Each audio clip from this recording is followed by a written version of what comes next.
Alright everyone, it's time for Occult Literature, video number 378, Medieval Medicine. This is 154 pages, so it's an intermediate to longer work. Link in the description of my edition of this work on Amazon. Second and third links are to my books blogs. This is the kind of work that I really like. It combines herbalism with religious history. It's self-explanatory. Those are two of the subjects that I like the most. If it had a little bit of fortune telling in it, it'd be perfect. This work talks about the medical advances of the Middle Ages. Now, mostly, if you talk to the average person, they think of the Dark Ages and they're like, oh, they used leeches and stuff. Medicine really wasn't a thing. That's actually not entirely true. From the fall of Rome up through, basically the Enlightenment, although you could say it's basically the dawn of the Renaissance, where people think things picked up because we've got clockwork now, and it's a big advantage. And the colonialism and then, spice trading and stuff, people technologically did advance faster than they had in the Middle Ages. In medicine, there actually were a number of significant advances. One, we have to give credit to the Christians too, especially the Benedictine order, for setting up a series of hospitals, wards for the insane. The first, and arguably they were better than anything that we've had until recently. Even the author here, this is the early 20th century. They're talking about, well, actually the sanitary conditions they had were basically as good as anything we had up until the end of the 19th century with, spraying carbonic acid and shit like that as a sanitation method and a few other things.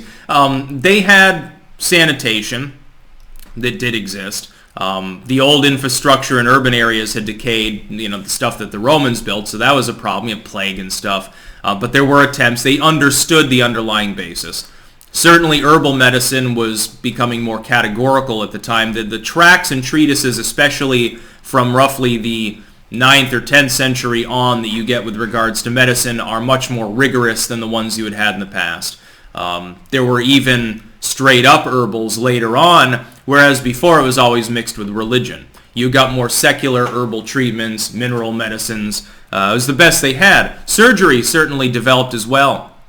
The idea of trusses for hernias, actually. Trepanning, which had been invented in antiquity, possibly by the Egyptians thousands of years BC, maybe before that even by the Sumerians. That continued and was common.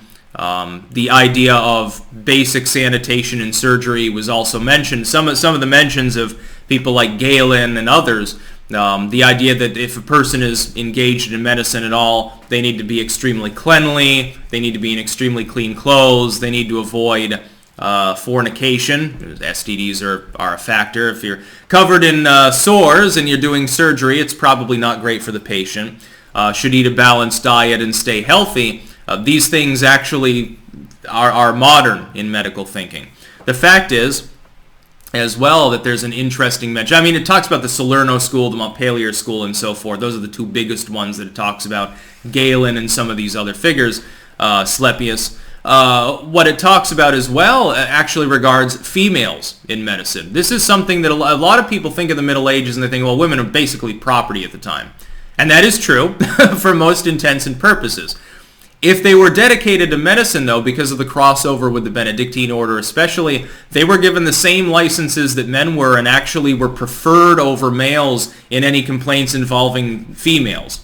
So the idea was there was a segregation of the genders in medicine. So a woman would be more likely, if they have any childbirth complaints, menstrual problems, etc., a woman would generally attend to them, because the idea, and this was even the church canonized this concept, that they would know more about it than the men would. Well, this is actually fairly revolutionary for the most part. You have to go back to ancient Babylon to find men and women on a semi-equal legal footing pretty much in anything. Certainly wasn't the case generally in Rome, except among the higher classes, in which the woman of the house, she'd be weighed as being more legally worthwhile than a middle-class regular Roman male, but among the same class would have still been subjugate. That wasn't the case in a medical context. In fact, some of these females became quite famous for their usage, and some of them even wrote books. So the idea of the Middle Ages is highly illiterate, especially no woman was literate. That wasn't true either in that particular context. It's a fascinating work, covering 1,000 years of medical history, compressed, of course, into its sections. The number of specific cures, rituals, ideas, surgical techniques are outsizedly important, especially in the Middle Ages. You're still working with herbs and minerals, the same ones, you're just sort of juggling the dosage. In surgery, though, things advanced much more rapidly because they could do that. You get better metallurgy towards the end as well, which I'm sure was helpful. Sanitation, all of these different philosophical concepts related to medicine. The other idea was that it was beginning to dawn on people, maybe not at first, but towards the end of the Middle Ages, hey, demonism is pretty rare in these people that are suffering from complaints. It's almost like in the middle of the Renaissance, you have a retrogression to antiquity, where you have the burning times and shit, and people are talking about demons inside of them causing sickness, whereas some of the writers of the Middle Ages, even though they were religious, obviously, they believed in demons and evil spirits and stuff, they typically defaulted to a secular diagnosis in many cases.